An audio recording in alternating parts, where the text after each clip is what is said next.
पोल्टू दादा और पिशीमोनी की चाल पड़ जाएगी उन्हीं पर भारी, जब दुर्गा देवी देगी सबके सामने अपनी छोटी लाडली बहू अहाना का साथ। और करेगी पिशीमोनी और पोल्टू को खबरदार कि अगर अब तुम लोगों ने अहाना के खिलाफ एक शब्द भी बोला तो मैं तुम दोनों माँ बेटे को इस घर से बाहर निकाल दूंगी, फिर खाते रहना सारी जिंदगी दर दर की ठोकरें। जी हाँ, बड़े घर की छोटी बहू में अब एक ऐसा धमाका होने वाला है जिससे न सिर्फ पिशीमोनी बल्कि पोल्टू दादा की भी दुर्गा देवी के हाथों शमत आने वाली है। जैसा कि अभी तक आप सबने देखा कि पिशीमोनी की वजह से न सिर्फ पूरा मोहल्ला बल्कि आसपास के मोहल्ले वाले भी जन्माष्टमी की पूजा के लिए दुर्गा देवी के घर पहुंच जाते हैं। अब यहाँ अहाना दुर्गा देवी को परेशान देखकर उनसे कहती है कि आप बेफिक्र हो जाइए, हम बहुओं के होते हुए एक भी मेहमान बिना भोग के नहीं जाएगा। अब अहाना तीनों बहुओं के साथ मिलकर बड़ी ही महारत और समझदारी से सारे मेहमानों का भोग तैयार कर लेती है, जिसकी वजह से सब लोग दुर्गा देवी और उसकी बहुओं की बहुत तारीफ करते हैं।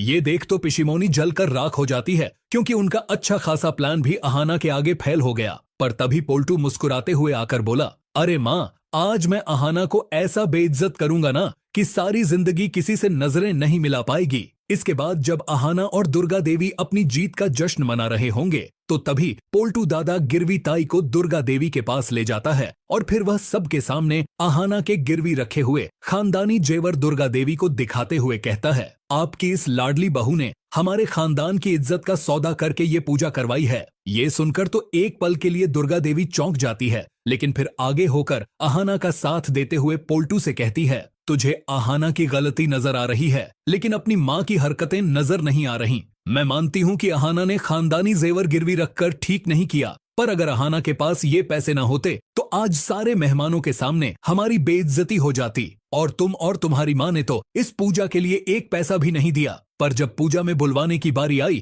तो तुम्हारी माँ ने झट से अपने ससुराल वालों को बुला लिया, जिनसे पिछले 30 साल से इसने बात तक नहीं की थी। और पोल्टू, तू क्या अहाना के ऊपर उंगली उठा रहा है? अगर तू पूजा के लिए पैसे दे देता तो अहाना को कभी भी अपने गहने गिरवी रखने नहीं पड़ते। और एक बात मैं साफ साफ कह देती हूँ, मुझे अपनी बहू पर फख्र है। आज के बाद अगर किसी ने भी अहाना के खिलाफ एक शब्द बोला तो मैं उसे इस घर से निकाल दूंगी, क्योंकि ये मेरा घर है और यहाँ वही होगा जो मैं चाहूंगी। दुर्गा देवी का ये रूप देख तो पोल्टू और ठाकुर जी के होश उड़ जाते हैं। दोस्तों, अब आगे देखना इंटरेस्टिंग रहेगा कि क्या इन सब के बाद ठाकुर जी और पोल्टू दादा अपनी हरकतों से बाज आ जाएंगे, और क्या अर्जुन, जो अहाना से बिना वजह के नाराज है, उसे अपनी गलती का एहसास होगा।